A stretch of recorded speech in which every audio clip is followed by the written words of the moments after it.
Donc le message s'intitule « Barnabas, un exemple à suivre ». Actes chapitre 11, versets 19 à 30. Actes chapitre 11, versets 19 à 30. Donc ce matin, à Brive, on prêchait dans Acte 5, et à la fin du chapitre 4 d'Actes, on parle de Barnabas, de ce personnage Barnabas, comme un personnage qui est à prendre en exemple. Et donc je voulais trouver un passage où on parle beaucoup de Barnabas, justement pour voir plusieurs caractéristiques de ce frère, de cet homme Barnabas, et pour pouvoir voir à quel endroit on peut prendre exemple sur Barnabas, pour essayer de s'améliorer dans nos vies chrétiennes. Donc, Actes chapitre 11, verset 19. Ceux qui avaient été dispersés par la persécution arrivée à l'occasion d'Étienne passèrent jusqu'en Phénicie, en Cypre et à Antioche, n'annonçant la parole à personne qu'aux Juifs seulement. Mais quelques-uns d'entre eux, qui étaient de Cypre et de Cyrène, étant entrés dans Antioche, parlèrent aux Grecs, leur annonçant l'évangile du Seigneur Jésus. Et la main du Seigneur était avec eux, et un grand nombre crurent et se convertirent au Seigneur. Or, le bruit en vint aux oreilles de l'église de Jérusalem, et ils envoyèrent Barnabas pour passer jusqu'à Antioche. Lorsqu'il fut arrivé, et qu'il eut vu la grâce de Dieu, il s'en réjouit, et les exhorta tous à demeurer attachés au Seigneur avec un cœur ferme. Car c'était un homme de bien, plein du Saint-Esprit et de foi, et une grande multitude se joignit au Seigneur. Barnabas s'en alla ensuite à Tarse pour chercher Saul. Et l'ayant trouvé, il l'amena à Antioche, et pendant toute une année, ils s'assemblèrent avec l'Église et instruisirent un grand peuple, et ce fut à Antioche que pour la première fois les disciples furent nommés chrétiens. En ce temps-là, des prophètes descendirent de Jérusalem à Antioche. Point. Et l'un d'eux, nommé Agabus, se leva et annonça par l'Esprit qu'il y aurait une grande famine par toute la terre, ce qui arriva en effet sous Claude César. Et les disciples résolurent d'envoyer, chacun selon son pouvoir, un secours aux frères qui demeuraient en Judée. Et ils le firent, l'envoyant aux anciens par les mains de Barnabas et de Saul. Donc, nous avons ce passage qui mentionne plusieurs fois ce personnage Barnabas, et donc on va voir au travers de ce passage plusieurs caractères de Barnabas qui sont des bons exemples pour nous, des choses qu'il faut essayer d'imiter. Donc, la première chose que j'aimerais noter à propos de Barnabas, c'est que Barnabas est un disciple mature, car Barnabas enseigne la Bible. Barnabas est un enseignant de la Bible. Barnabas est un disciple mature. Donc, si vous voulez regarder les versets 22 et 23, il est dit, donc au verset 22, il est dit « Or, le bruit en vint aux oreilles de l'église de Jérusalem, et ils envoyèrent Barnabas pour passer jusqu'à Antioche. » Donc, l'église de Jérusalem entend qu'il y a eu des convertis à Antioche, donc ils envoient Barnabas, parce qu'ils savent que Barnabas est un homme capable d'enseigner. Verset 23, « Lorsqu'il fut arrivé, et qu'il eut vu la grâce de Dieu, c'est-à-dire les gens qui se sont convertis, il s'en réjouit et les exhorta tous à demeurer attachés au Seigneur avec un cœur ferme. » Donc Barnabas est capable d'être envoyé dans une église de nouveaux convertis pour les exhorter à demeurer attachés au Seigneur, c'est-à-dire pour les exhorter à vivre la vie chrétienne. Voilà. Donc c'est ça que je veux noter, que je veux que nous prenions exemple sur Barnabas, c'est que Barnabas est quelqu'un qui est capable d'exhorter les frères et sœurs, donc c'est un chrétien qui est quand même assez mature. Il a progressé dans sa connaissance de la Bible, dans sa connaissance de la vie chrétienne de la Bible, et il est capable d'exhorter les autres personnes. Au verset 26, acte 11, 26, et l'ayant trouvé, donc après qu'il ait trouvé Saul, qui deviendra Paul, et l'ayant trouvé, il l'amena à Antioche, et pendant toute une année, ils s'assemblèrent avec l'Église et instruisirent un grand peuple. Donc pareil, on voit encore que Barnabas était quelqu'un qui instruisait. Au chapitre 13, verset 1, donc une page plus loin, chapitre 13, verset 1, il y avait dans l'église d'Antioche quelques prophètes et docteurs, Barnabas, Siméon, appelé Niger, Lucius le Cyrénéen, Manahem, élevé avec Hérode le tétrarque, et Saul. Voilà, donc là on voit pareil qu'il était enseignant, prophète et docteur, donc ça veut dire qu'il enseignait. Barnabas enseignait. Donc c'est la première chose qu'on peut prendre exemple sur Barnabas, c'est que Barnabas est suffisamment mature pour enseigner. Donc si vous voulez, je vous prie d'aller en Hébreux chapitre 5. Hébreux chapitre 5. Donc voilà, comme Barnabas, il faut qu'on essaye, chacun d'entre nous, il faut essayer de progresser dans nos vies chrétiennes, justement, pour être capable, comme Barnabas, d'enseigner, d'exhorter. Alors Barnabas était un homme célibataire, donc c'est sûr que c'était plus facile pour lui, il avait du temps. On ne peut peut-être pas s'identifier chacun à 100% avec Barnabas, mais nous pouvons tous prendre exemple sur lui et s'en inspirer. Hébreux chapitre 5, verset 12. Hébreux chapitre 5, verset 12. En effet, tandis que vous devriez être maître depuis longtemps, vous avez encore besoin d'apprendre les premiers éléments des oracles de Dieu. Et vous en êtes venus à avoir besoin de lait et non de nourriture solide. Donc là, qu'est-ce qu'on nous dit en Hébreux 5, verset 12 ? C'est une réprimande à certains chrétiens qui sont probablement chrétiens depuis un certain nombre d'années et qui, normalement, au bout d'un certain temps, quand on est chrétien, on devrait être capable d'enseigner un petit peu les autres. Alors ça peut être la prédication, ça peut être simplement, si je parle avec mon frère chrétien, ma sœur chrétienne, simplement leur donner des doctrines, leur parler de la Bible. Ça peut être aussi en évangélisation, ça peut être aussi d'évangéliser les non-croyants, c'est aussi un aspect. Mais on voit ici que Dieu attend des chrétiens qu'à partir d'une certaine maturité, le chrétien soit capable d'enseigner les autres. Et là, en Hébreux chapitre 5, verset 12, il leur reproche justement de n'être pas arrivés à ce stade où ils peuvent enseigner. C'est un reproche qui est fait, et puis c'est pour chacun d'entre nous, bien sûr, de s'examiner. Est-ce que ça fait, si ça fait très longtemps que je suis chrétien, si ça fait un certain nombre d'années que je suis chrétien, je devrais être capable de commencer à enseigner un petit peu, bien sûr, dans les différentes capacités de chacun. Hébreux 5, verset 12. En effet, tandis que vous devriez être maître depuis longtemps, c'est-à-dire vous devriez enseigner. Ça fait un moment que vous devriez être capable d'enseigner. Et ce n'est pas le cas pour ces gens-là. Verset 13.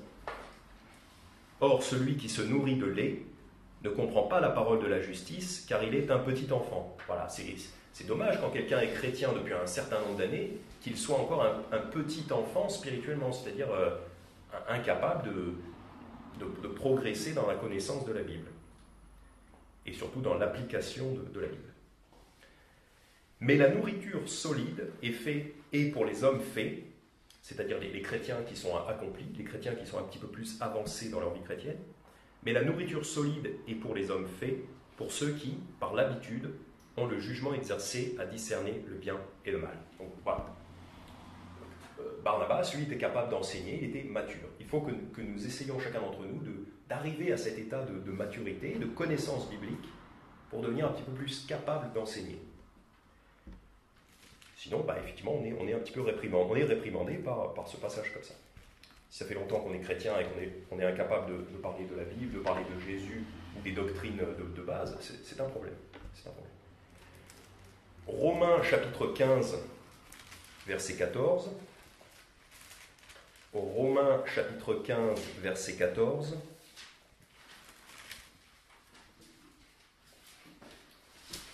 Donc comme tout à l'heure on était dans le livre des Actes, c'est juste le livre d'après, c'est juste le livre après Actes, c'est Romains. Romains chapitre 14, verset... Romains chapitre 15. Romains chapitre 15, verset 14. Pour moi, frères, j'ai la persuasion que vous êtes pleins de bonté, remplis de toute connaissance et capables de vous exhorter les uns les autres. Donc ça c'est ce que Paul l'apôtre Paul pense des chrétiens de Rome et il les félicite. Il leur dit, j'ai la persuasion, donc je suis convaincu, je crois vraiment que vous êtes plein de bonté, rempli de toute connaissance. Voilà, c'est ça qu'on recherche. Et capable de vous exhorter les uns les autres. C'est comme ça qu'il faudrait que nous soyons. Il faudrait que nous soyons remplis de toute connaissance. Donc pour ça, il faut lire la Bible, il faut tenter de mémoriser les passages, il faut comprendre les doctrines, et capable de vous exhorter les uns les autres. Et oui, chacun. Ce n'est pas seulement le pasteur ou le prédicateur qui doit faire ça, mais chacun d'entre nous, on doit être capable de s'exhorter les uns les autres. Hébreux chapitre 10, on retourne dans le livre d'Hébreux. Hébreux chapitre 10, verset 25. J'aurais dû vous dire de garder la place. Hébreux chapitre 10, verset 25. Donc on a vu en Romains chapitre 15, verset 14, donc il félicitait les gens, il félicitait les chrétiens qui sont capables de s'exhorter les uns les autres. Hébreux chapitre 10, verset 25. N'abandonnons, donc ça c'est un verset très connu, on va le citer fréquemment. N'abandonnons point notre assemblée, comme quelques-uns ont coutume de le faire, c'est-à-dire n'arrêtons pas de venir à l'église, parce qu'il y a certains qui arrêtent, mais ne soyons pas comme ça. N'abandonnons point notre assemblée, comme quelques-uns ont coutume de le faire, mais exhortons-nous les uns les autres. Et cela d'autant plus que vous voyez approcher le jour. Donc le jour J, c'est le jour du retour de Jésus. Et évidemment, ce jour-là s'approche de plus en plus. Et on n'a jamais été aussi près du retour de Jésus. Enfin, c'est évident de dire ça, mais voilà. Mais ce qui est dit ici, exhortons-nous les uns les autres. Donc, c'est pas seulement le pasteur ou le prédicateur qui doit exhorter, c'est vraiment les uns les autres. C'est pour ça qu'on doit être en assemblée. Écouter des prédications sur Internet, ça ne suffit pas. Voilà. On ne peut pas s'exhorter les uns les autres si on est chez soi sur Internet. Ça ne marche pas.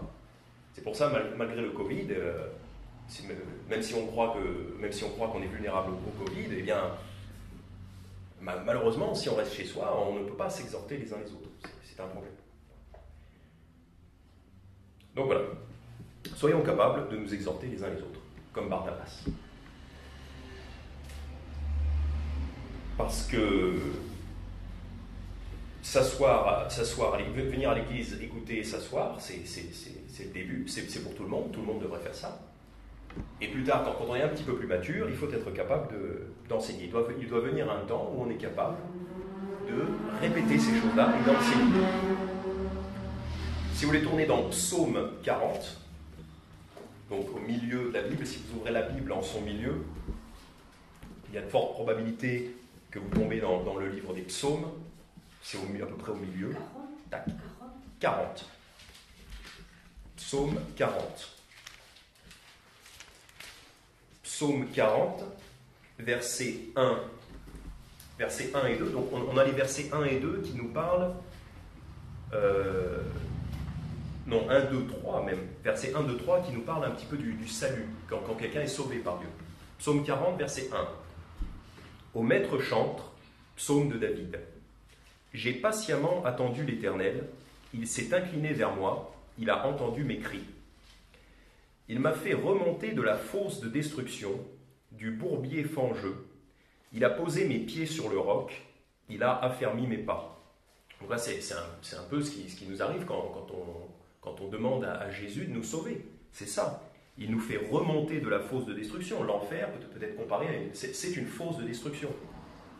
Il m'a fait remonter de la fosse de destruction. Donc ça, c'est quand Jésus nous sauve du bourbier fangeux. Il a posé mes pieds sur le roc. Le roc, c'est Jésus. C'est un appui solide qui nous sauve. Il a affermi mes pas. Point. Donc ça, c'est le salut. Qu'est-ce qui vient tout de suite après ? Verset 4. Et il a mis dans ma bouche un nouveau chant de louange à notre Dieu. Plusieurs le verront et auront de la crainte et se confieront en l'Éternel. Donc on voit que juste après qu'il parle de son salut, juste après il dit, voilà, juste après ça, j'ai parlé de Dieu, j'ai enseigné, j'ai parlé, ça vient après, naturellement ça vient après. Versets 9 et 10, donc psaume 40, versets 9 et 10. Mon Dieu, j'ai pris plaisir à faire ta volonté, et ta loi est au-dedans de mes entrailles. J'ai annoncé ta justice dans la grande assemblée. Voici, je ne tiens pas mes lèvres fermées. Tu le sais, ô Éternel. Donc c'est ce qu'il faut, voilà ce qu'il faut qu'on soit, chacun d'entre nous, ne pas tenir ses lèvres fermées. Il faut parler de Dieu, il faut parler de Jésus, après avoir été sauvé. C'est pour ça qu'on évangélise, hein, tout bêtement, hein, on est organisé pour évangéliser, c'est pour ça. C'est pour faire ça. Voilà. Chaque chrétien devrait être capable de parler de sa foi. 2 Pierre chapitre 3 verset 15, rapidement on va le lire, c'est un verset très connu aussi. De quoi ? 2 Pierre chapitre 3, pas loin de la fin du Nouveau Testament. Le dernier livre c'est Révélation, ensuite on a Jude, 3 Jean, 2 Jean, 1 Jean, 2 Pierre. 2 Pierre chapitre 3 verset 15. C'est un verset très classique. Non, je me suis trompé, c'est pas celui-là. Ça doit être 1 Pierre.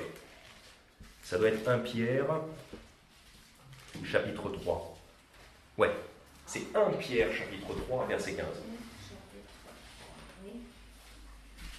1 Pierre, chapitre 3, verset 15. Mais sanctifiez dans vos cœurs le Seigneur Dieu, et soyez toujours prêts à vous défendre. On ne parle pas de se défendre physiquement, là on parle de se défendre, de défendre la doctrine de Dieu. Soyez toujours prêts à vous défendre, avec douceur et respect, auprès de tous ceux qui vous demandent raison de l'espérance qui est en vous. L'espérance qui est en nous, c'est le Seigneur Jésus-Christ, c'est le salut en Jésus-Christ. Donc il faut que nous soyons capables, il faut que nous soyons prêts. Si quelqu'un nous demande pourquoi tu es joyeux, pourquoi tu traverses la vie sans peur, en paix, dans la joie, eh bien il faut être capable de dire c'est grâce à Jésus. Et être capable de dire ce que Jésus a fait pour nous. Il faut être capable de prêcher l'évangile. C'est un commandement de Dieu. C'est un commandement de Dieu. Ici, en 1 Pierre chapitre 3, verset 15, soyez toujours prêts à vous défendre avec douceur et respect auprès de tous ceux qui vous demandent raison de l'espérance qui est en vous. Donc soyez toujours prêts à expliquer l'évangile aux personnes qui vous le demandent. Ce serait dommage si quelqu'un vous le demandait et que vous n'en soyez pas capable. Parce que si quelqu'un vous demande l'évangile, c'est qu'il veut être sauvé. C'est que la personne, c'est toute sa vie, c'est sa vie éternelle qui se joue. Donc si la personne vous demande comment est-ce que je peux faire pour être sauvé et que vous n'êtes pas capable de lui expliquer, c'est dommage, c'est très très dommage. Donc il faut travailler à ça. Voilà. Tâchons d'être plus matures, tâchons d'être suffisamment matures, comme Barnabas, pour être capable de faire ceci. Voilà.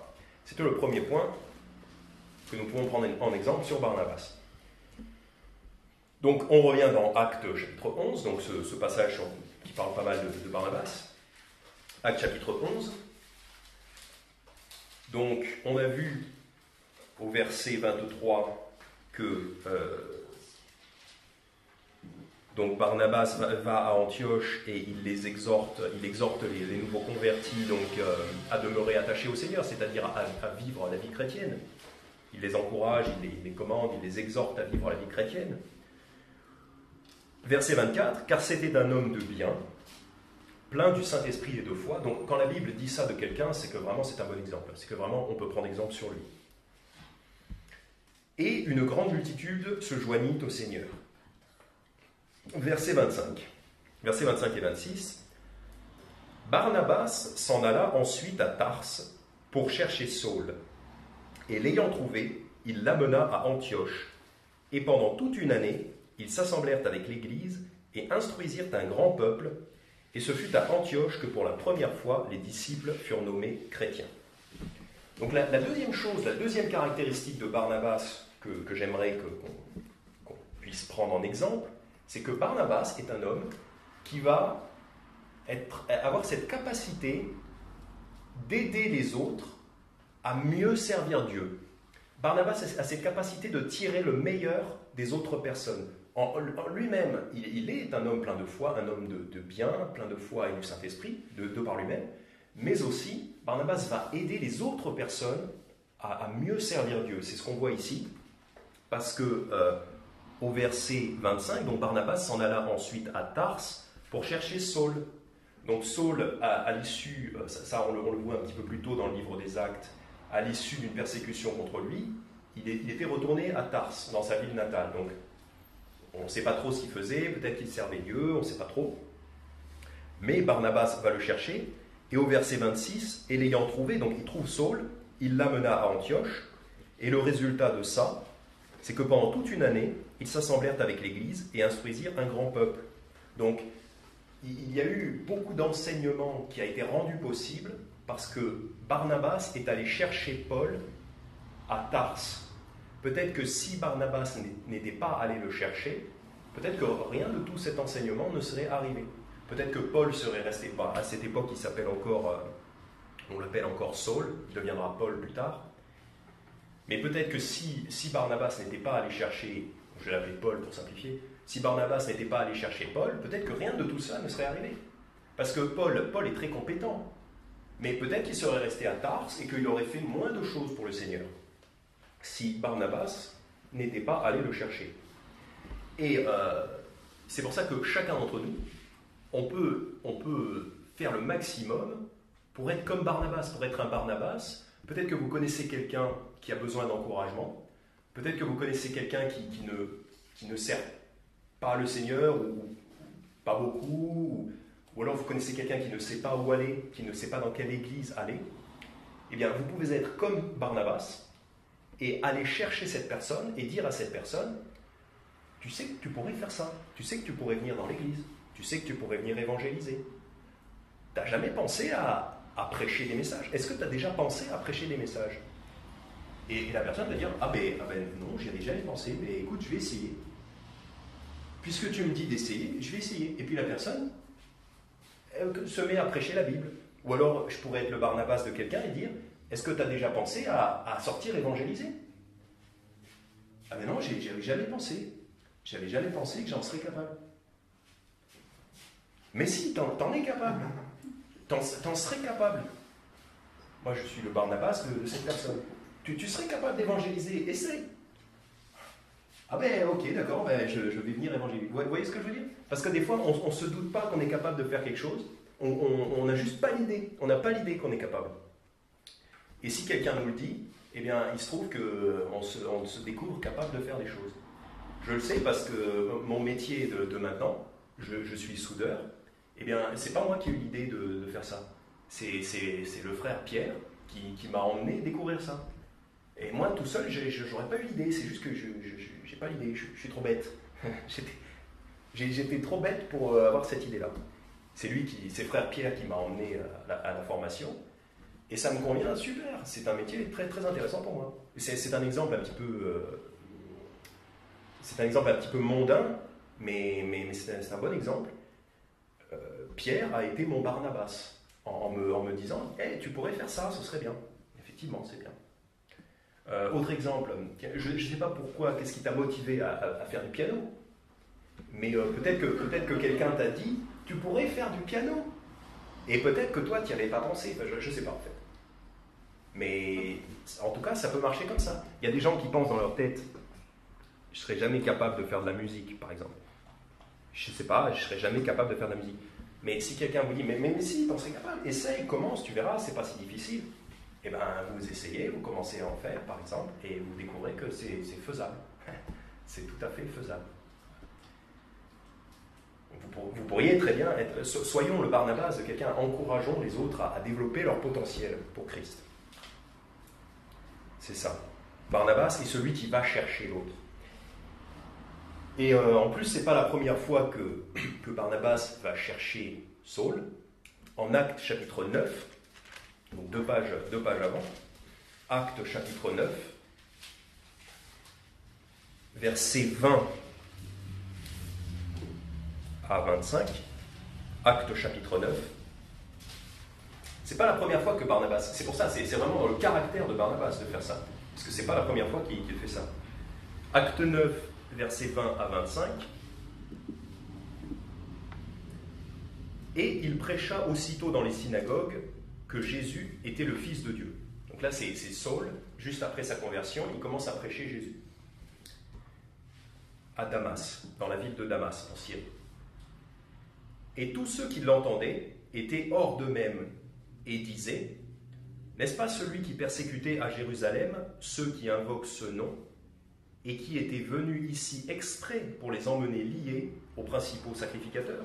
Donc il s'étonne que Saul, qui auparavant persécutait les chrétiens, maintenant il commence à prêcher comme les chrétiens. Il s'est joint aux chrétiens. C'est étonnant, effectivement. Verset 22. Et Saul se fortifiait de plus en plus, et il confondait les Juifs qui habitaient à Damas, démontrant que Jésus était le Christ. Quelque temps après, les Juifs délibérèrent de faire mourir Saul, mais il fut averti de leur complot. Or, ils gardaient les portes nuit et jour pour le tuer. Mais les disciples, le prenant de nuit, le descendirent par la muraille dans une corbeille. Donc, on voit ici qu'à Damas, dans la ville de Damas, Saul va prêcher et Saul est accepté par les disciples. C'est ce qu'on voit au verset 25. Les disciples, le prenant de nuit, le descendirent par la muraille dans une corbeille. Donc, les disciples aident Saul à Damas. Mais, au verset 26, et quand Saul fut arrivé à Jérusalem, il tâchait de se joindre aux disciples, mais tous le craignaient, ne croyant pas qu'il fût un disciple. Ah oui, puisque auparavant, cet homme persécutait les chrétiens. Donc il ne croit pas qu'il se soit vraiment converti et que maintenant il soit un vrai chrétien. Il ne croit pas. Et pourtant c'est vrai, mais il ne le croit pas. Tous le craignaient, ne croyant pas qu'il fût un disciple.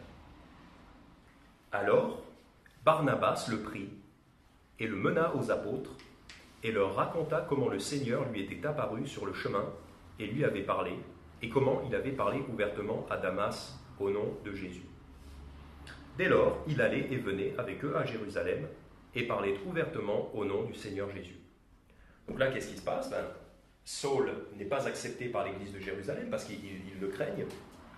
Mais Barnabas, donc sa compétence, sa capacité à Barnabas, c'est de prendre ce disciple et de l'amener dans l'église et de dire non, regardez, il est avec nous, regardez.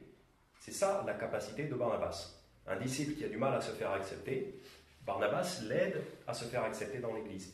Il l'aide, quelque part, il renforce l'église, il ajoute des personnes à l'église. Une personne qui avait du mal à s'intégrer à cause de son passé, eh bien Barnabas l'amène et facilite cette intégration. Soyons comme ça, nous aussi. Soyons des gens qui facilitent l'intégration des nouveaux chrétiens dans notre assemblée. Et on peut se poser la question, est-ce que l'apôtre Paul, donc Saul qui plus tard se fait appeler Paul, est-ce qu'il aurait eu un tel ministère s'il n'avait pas eu l'aide de Barnabas au début? Si Barnabas n'avait pas aidé Paul, peut-être que Paul n'aurait pas eu un si grand ministère.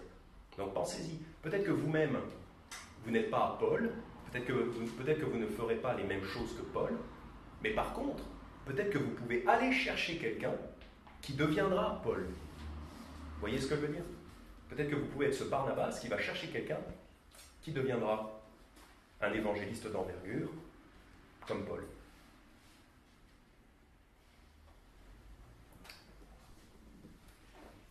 Et versets 29 et 30, acte 9, versets 29 et 30, il parlait et disputait avec les hellénistes, mais ceux-ci cherchaient à lui ôter la vie.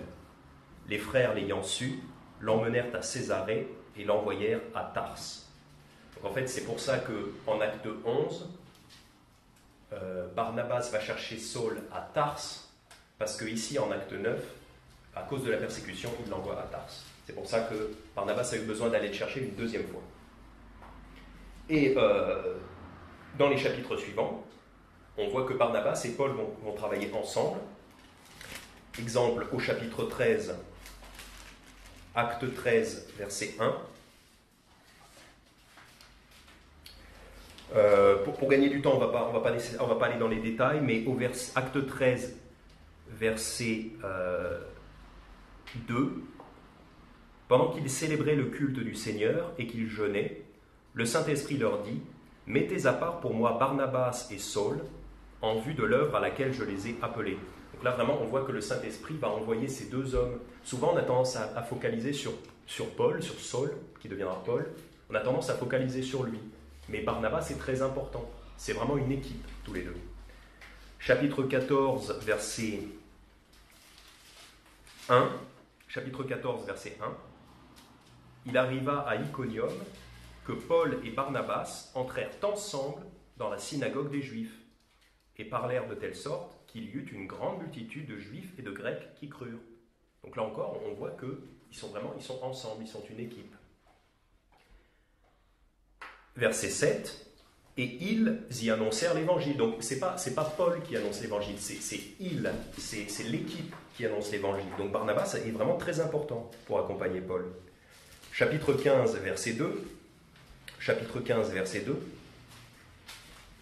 Une grande contestation et une dispute s'étant donc élevée entre Paul et Barnabas, d'un côté, entre Paul et Barnabas et eux, c'est-à-dire des gens qui veulent propager une fausse doctrine, en l'occurrence. Il fut résolu que Paul et Barnabas et quelques-uns d'entre eux monteraient à Jérusalem auprès des apôtres et des anciens pour traiter cette question. Donc encore une fois, on voit que Paul et Barnabas sont mentionnés ensemble, c'est vraiment une équipe. Et chapitre 15, versets 25-26, il nous a paru bon, d'un commun accord, de vous envoyer des hommes choisis avec nos bien-aimés Barnabas et Paul, hommes qui ont exposé leur vie pour le nom de notre Seigneur Jésus-Christ. Voilà. Souvent on parle de Paul comme de quelqu'un qui a beaucoup souffert pour Christ, et c'est vrai, mais Barnabas aussi a beaucoup souffert pour Christ, et il a accompagné Paul pendant cette période-là du ministère de Paul. Donc c'est très important. Et on a tous besoin d'un Barnabas, on peut tous être le Barnabas de quelqu'un, on peut tous être un soutien pour quelqu'un. Parce que Paul n'a pas fait ses grandes œuvres missionnaires tout seul. Paul a eu besoin de compagnons, et en particulier de Barnabas. Donc, il faut quand même se rappeler que Barnabas était célibataire. Donc pour lui, c'était plus facile de voyager, etc., de faire toutes ces choses. Donc c'est vrai qu'on ne peut pas s'identifier à 100% à Barnabas, mais jusqu'à quand même un certain point, on peut quand même s'identifier à lui. Et on va encore voir le caractère de Barnabas. Donc on a vu Barnabas va chercher Saul à Tars. Barnabas était allé chercher Saul pour l'amener auprès de l'église de Jérusalem. Mais il y a une troisième fois où Barnabas va chercher quelqu'un.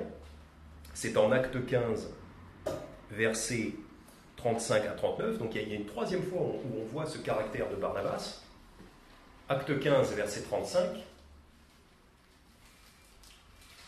Mais Paul et Barnabas demeurèrent à Antioche, enseignant et annonçant avec plusieurs autres la bonne nouvelle de la parole du Seigneur. Donc Paul et Barnabas sont à Antioche, ils enseignent.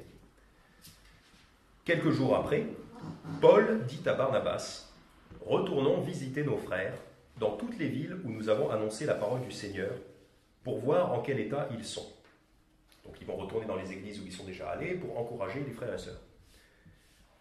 Et Barnabas voulait prendre avec lui Jean, surnommé Marc.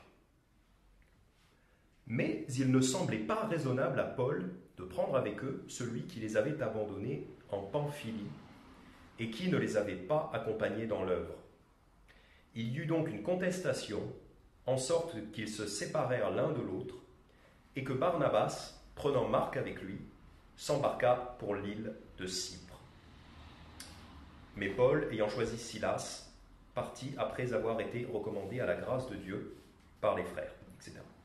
Donc là, il y a une situation, c'est qu'en fait, dans leur précédent voyage missionnaire, Paul et Barnabas étaient accompagnés d'un homme qui s'appelle Marc, et c'est peut-être celui qui a écrit l'évangile de Marc, peut-être, qu'on surnomme Jean, et cet homme les a abandonnés à un moment donné. Et du coup, puisque cet homme les a abandonnés, Paul ne veut plus voyager avec lui. Donc dans ce nouveau voyage qu'ils veulent faire, Paul dit non, je ne veux pas voyager avec celui-là, on ne peut pas lui faire confiance, il nous a abandonnés, je ne veux pas. Donc Paul, il va avec Silas, à côté, mais Barnabas, et c'est là qu'on voit le bon caractère de Barnabas, c'est que Barnabas pardonne à Marc, même si Marc n'avait pas été fidèle à un moment donné, même si Marc les avait abandonnés, Barnabas se dit, bon, eh bien, je vais te donner une deuxième chance, voilà. Je te donne une deuxième chance, viens avec moi. Il permet à Marc de continuer à servir le Seigneur en lui donnant une deuxième chance. Paul a un caractère un petit peu différent. Paul n'a pas eu envie de continuer avec Marc, on peut le comprendre. Mais Barnabas a eu ce caractère de pardon, de pardonner et de réaccepter un frère, de donner une deuxième chance à un frère. Parce qu'on peut tous avoir des moments de faiblesse. On peut tous avoir un moment où on arrête de venir à l'église peut-être pendant un certain temps. Eh bien, on aimerait aussi avoir un frère qui vienne nous chercher et qui nous dise « Viens, reviens, je te donne une deuxième chance, viens, reviens à l'église avec nous. » Voilà. Donc c'est ça qu'il faut essayer d'être. Il faut essayer de prendre exemple sur Barnabas qui accueille les frères, qui donne une deuxième chance. D'abord à Paul et ensuite à Marc. Donc un résumé de la vie de Barnabas, si vous voulez regarder dans Romains chapitre 15, on y était tout à l'heure. Romains chapitre 15, versets 5, 6 et 7. Romains chapitre 15, verset 5. Et que le Dieu de patience et de consolation vous donne d'avoir les mêmes sentiments envers vous selon Jésus-Christ, afin que, d'un même cœur et d'une même bouche, vous glorifiez le Dieu qui est le Père de notre Seigneur Jésus-Christ. C'est pourquoi accueillez-vous les uns les autres, comme Christ nous a accueillis pour la gloire de Dieu. Donc voilà, Christ nous a accueillis dans notre état de pécheur, dans notre état de rébellion contre Dieu. Christ nous a accueillis, Christ nous a acceptés, nous a sauvés, nous a pardonné de nos péchés quand nous nous sommes convertis. Et donc, puisque Christ a fait cela pour nous, eh bien, nous devons aussi faire ça pour les frères. Nous devons accueillir les frères qui ont peut-être eu un moment de faiblesse. Eh bien, nous devons les accueillir, comme Barnabas. Troisième et dernière chose que nous allons voir sur Barnabas, donc retournons dans Acte 11. Nous allons voir maintenant que Barnabas est un homme fidèle. Barnabas est un homme fidèle et fiable. Acte 11, verset 27. Donc on a vu qu'au verset 26, ils enseignent avec Paul, ils enseignent à Antioche. Verset 27. En ce temps-là, des prophètes descendirent de Jérusalem à Antioche. Et l'un d'eux, nommé Agabus, se leva et annonça par l'Esprit qu'il y aurait une grande famine par toute la terre, ce qui arriva en effet sous Claude César. Et les disciples résolurent d'envoyer, chacun selon son pouvoir, un secours aux frères qui demeuraient en Judée. Et ils le firent, l'envoyant aux anciens par les mains de Barnabas et de Saul. Donc là, ce qu'on voit au verset 28, c'est qu'il y a une grande famine par toute la terre, et les disciples d'Antioche décident d'envoyer un secours, c'est-à-dire une aide financière, aux disciples qui sont en Judée, aux frères, aux chrétiens qui sont en Judée. Ils décident de les aider financièrement. Et ils le firent, donc ils envoient cette aide financière, donc ils envoient de l'argent, ils l'envoient aux anciens par les mains de Barnabas et de Saul. Et ça, c'est pas le genre de choses que l'on va faire, que l'on va confier à n'importe qui. Si par exemple, on voulait envoyer de l'argent à une église qui est en Afrique parce qu'ils auraient des difficultés financières, on pourrait le faire, ce serait bien, si le besoin se faisait sentir. Bon, aujourd'hui, on ferait probablement un virement bancaire, donc ça irait, ce serait instantané. Mais à l'époque, il fallait prendre un sac d'argent, les pièces de monnaie, il n'y avait même pas de billets à l'époque. Donc c'était des sacs de pièces de monnaie, d'argent ou de métal, qu'il fallait transporter sur des kilomètres et des kilomètres, des centaines ou des milliers de kilomètres. Là, en l'occurrence, c'est des centaines de kilomètres, de Antioche jusqu'à la Judée. Et donc, c'est pas n'importe qui peut transporter une grande somme d'argent comme ça. Il faut que ce soit une personne de confiance. Donc, Barnabas est fidèle parce qu'on lui confie cet argent, parce que Barnabas a fait preuve de fidélité. Donc, posons-nous, chacun d'entre nous, posons-nous la question, est-ce que nous aussi, nous sommes fidèles comme Barnabas, et est-ce que nous aussi, on pourrait nous confier une chose de valeur, par exemple une somme d'argent, ou des choses d'encore plus grande valeur, comme par exemple des enfants, ou des personnes à enseigner, enfin il y a des choses spirituelles, c'est beaucoup plus, d'une valeur beaucoup plus grande. Est-ce que nous sommes fidèles comme Barnabas pour que l'on nous confie des choses. Par exemple, les enfants. Enfants qui avaient des parents. Peut-être que vous voulez que vos parents vous accordent un petit peu plus de liberté. Peut-être que vous voulez que vos parents vous accordent un peu plus de... que vos parents vous surveillent un petit peu moins. Peut-être que vous aimeriez que vos parents vous surveillent un petit peu moins. Mais est-ce que vous le méritez? Est-ce que vos parents peuvent vous faire confiance? Par exemple, est-ce que vos parents peuvent vous laisser jouer dans la rue? Est-ce que vos parents peuvent vous laisser sans surveillance? Est-ce que vos parents peuvent vous faire confiance pour que vous méritiez qu'on vous confie des choses? Posez-vous la question. Au travail, pour ceux d'entre nous qui travaillons, ou même à l'école, au travail ou à l'école, est-ce qu'on est digne de confiance pour que notre patron puisse nous confier des responsabilités? Parce que des fois, les gens voudraient un meilleur salaire, voudraient progresser dans leur travail, mais pour progresser dans le travail, il faut être digne de confiance. Donc, est-ce qu'on est digne de confiance pour qu'au travail, notre patron nous confie plus de responsabilités? Posons-nous la question. Barnabas, lui, on lui confiait ces choses-là. En Église, est-ce qu'on a démontré de la fidélité en Église pour qu'on puisse nous confier, par exemple, avec les offrandes?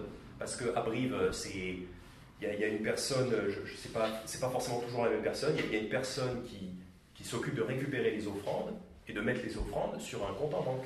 C'est pas moi, je sais pas qui c'est, mais c'est quelqu'un de confiance.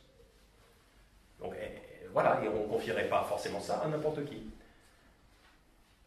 Pareil, en Église, pour prêcher la parole de Dieu, il faudrait tous qu'on puisse prêcher, tous les hommes en tout cas. Mais est-ce que si vous avez envie de prêcher, est-ce que vous avez déjà été trouvé digne de confiance pour qu'on vous confie cette responsabilité de prêcher? Voilà, c'est des choses qu'il faut que chacun se dise, est-ce que je suis digne de confiance? 2 Rois, chapitre 22, on va voir un exemple de ça. Donc là, pour vous, c'est 4 rois du coup, hein Marina? Mais aujourd'hui, c'est pas. Ah d'accord, ok. Oui, pour nous, c'est pas. Donc 2 Rois, chapitre 22. Donc là, on va voir pareil, on va voir un exemple de quelqu'un qui est fidèle. 2 Rois, chapitre 22, verset 3. Donc là, c'est Ancien Testament. Cherchez. 2 Rois, parce qu'il y a 1 Samuel, 2 Samuel, et après il y a 1 roi, 2 rois. Voilà. Chapitre 22.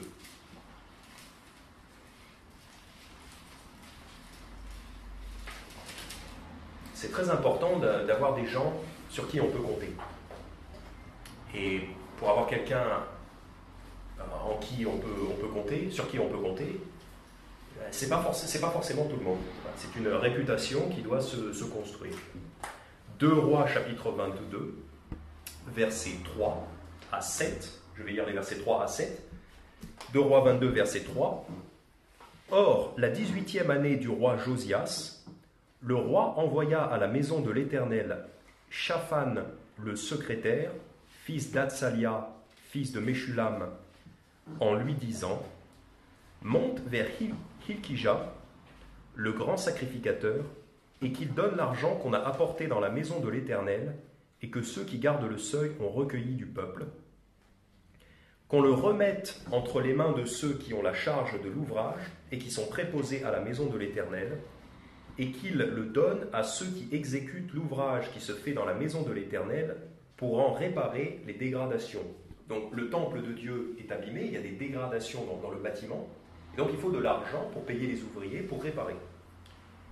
Verset 6, aux charpentiers, aux constructeurs et aux maçons, pour acheter du bois et des pierres de taille pour réparer le temple, donc tous ces besoins matériels,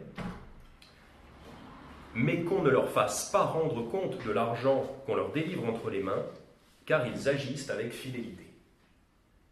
Voilà la phrase qui est un très beau témoignage pour ces personnes-là, c'est les ouvriers. On ne leur fasse pas rendre compte de l'argent, c'est-à-dire on ne va pas les surveiller, on ne va pas surveiller l'usage qu'ils vont faire de cet argent. Pourquoi ? Car ils agissent avec fidélité, c'est-à-dire ces gens-là ont une bonne réputation, Et donc, on ne va pas les surveiller, on va leur confier de l'argent, on va les payer, on va leur dire, voilà, vous avez tant d'argent, vous avez ce salaire, vous avez cet argent-là. On ne va pas vous surveiller parce qu'on a confiance en vous, on sait que vous agissez avec fidélité. Et Barnabas était pareil, on lui avait confié l'argent, et il faudrait que chacun d'entre nous, on puisse avoir ce témoignage, qu'on nous confie des choses, et qu'on nous fasse confiance, qu'on ne soit pas sans arrêt en train de nous surveiller. Parce que dans le monde, les gens n'ont pas forcément ces principes-là, et donc les non-chrétiens, parfois, il faut les surveiller, parce qu'ils pourraient être malhonnêtes, des fois ils sont honnêtes, des fois ils sont malhonnêtes. Et nous autres chrétiens, il faut qu'on fasse attention à ça aussi. Il faut qu'on protège notre témoignage, notre réputation, et il faut qu'on établisse une réputation, qu'on soit digne de confiance. Voilà. Donc vous voulez qu'on vous confie plus de responsabilités, vous voulez qu'on vous confie des tâches plus importantes, eh bien agissez avec fidélité. Et pour finir, retournons au livre des Actes. Retournons au livre des Actes. Cette fois au chapitre 4, Actes chapitre 4. Actes chapitre 4, versets 36 et 37. En fait, c'est la première fois qu'on entend parler de Barnabas. C'est la première mention de Barnabas.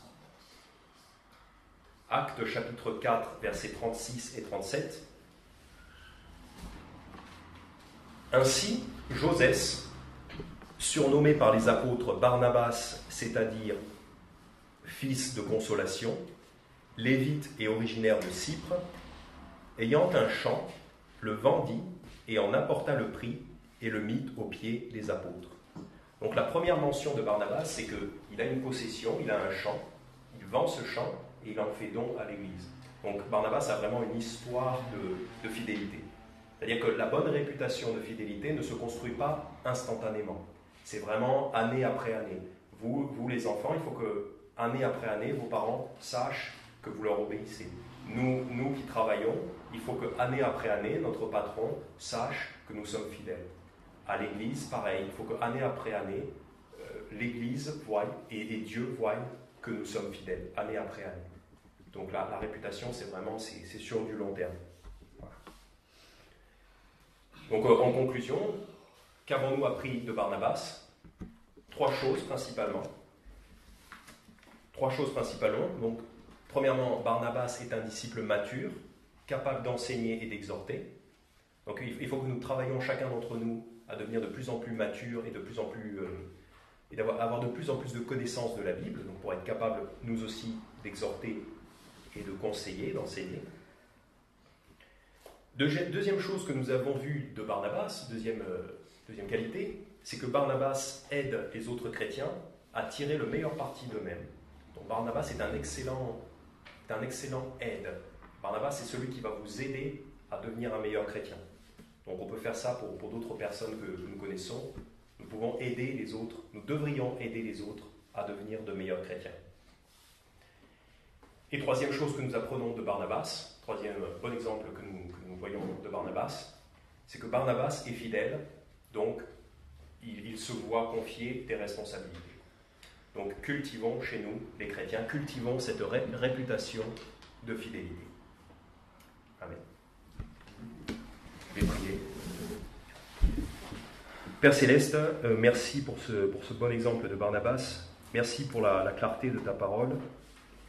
Nous te prions de nous aider à nous remémorer ces enseignements, chacun d'entre nous, et à progresser de plus en plus dans notre maturité chrétienne, dans notre